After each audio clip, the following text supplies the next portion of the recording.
บัดนี้หลวงพี่เอ๋ยลมหายใจครั้งสุดท้ายกำลังเล่นมาถึงละหลวงพี่เอ๋ยนะโอ้ยคงบ่งนานดุนได้พบกันก็ดีแล้วนะราวดีมีแนวว่าเผยสามเนาตัวหลวงพี่ละหลวงพี่เอ๋ยตอนอยู่สาวัตถีบุพารามข้างนั่นละเคยมีเรื่องดอกเรื่องหามนะก่อนหลวงพี่สิหนีมาได้รับจดหมายน้อยที่เขาปองใส่หลวงพี่แม่นบ่นอโอ้ยหาว่าน้องลาวดีละเป็นคนเขียนภาคคอกันขอเรื่องสิแต่งงานนะหลวงพี่เอ๋ยสุวัฒนกุมันนั่นละเป็นคนแกงหาแนวทางหลอกหลวงพี่สำหรับน้องลาวดีก็ได้รับจังสันจดหมายน้อยดอกดังกันเนี่ยหลวงพี่เอ๋ยในข้อความจดหมายนั้นว่าหลวงพี่เป็นคนเขียนเขาผักเพี้ยนหาหนทางขันแต่งดองกับน้องเนี่ยเฮาสองทางบ่ทันแจ้งความเป็นจริงดอกทวนพี่เอ้ยล่ะ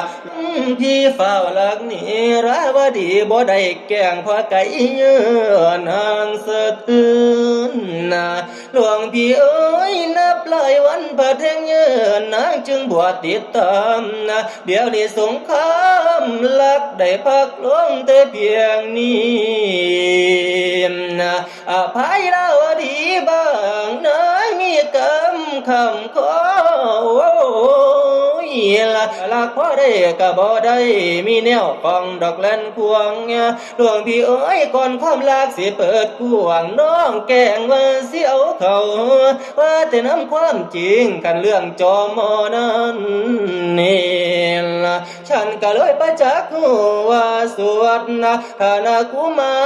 รเป็นคนเขียนดอกยูเนียโปรดอภัยดิฉันเนี่ยดิฉันพลาดพังก็เลยขอก็คดี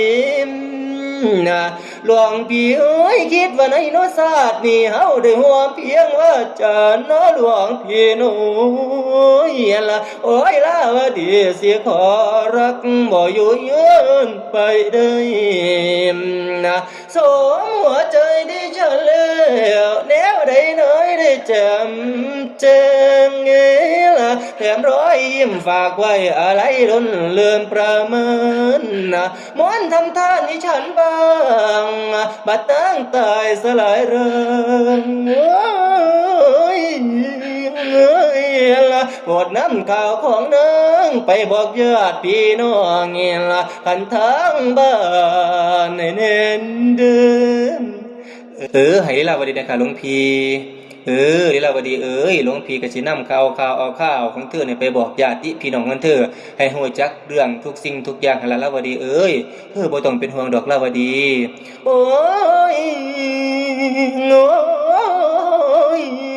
หลวงพี่เอ้ยล่ะต่อจากนี้ก็สินอนดอกบ่ฟื้นบ่จักตื่นขึ้นมาโอ้ยอันก็อยากกินเสียละปนสลายละปนยามเสือว่าดินถมหน้าบ่มีวันพ่อหลวงพี่เอ้ยอย่าสิฝ่าลืมลาวดีละรักเจียงรักเธอให้จำไว้ซื้อดิฉันลาวดีสิยึดมั่นในความรักเหนือชีวิตแม้นสิตายเป็นเพียก็บ่ลืมหลวงพี่เนี่ยละรักมีกรรมจำต้องห่างขอเดินทางก็หลวงพี่โอ้ยโอ้ยอย่าเฝ้าลืมนะว่าดีผู้รักจริงรักแท้ละพวกจำไว้ผู้สร้างลำหยาดน้ำตาหยดสุดท้ายละฝากไว้ก่อนด้วยความห่วงฝากไว้ด้วยความห่วงจากดวงใจน้อ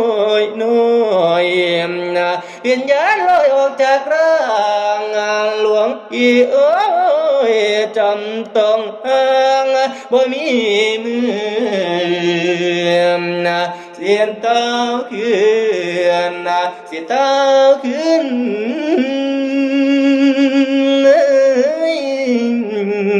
เนื้อ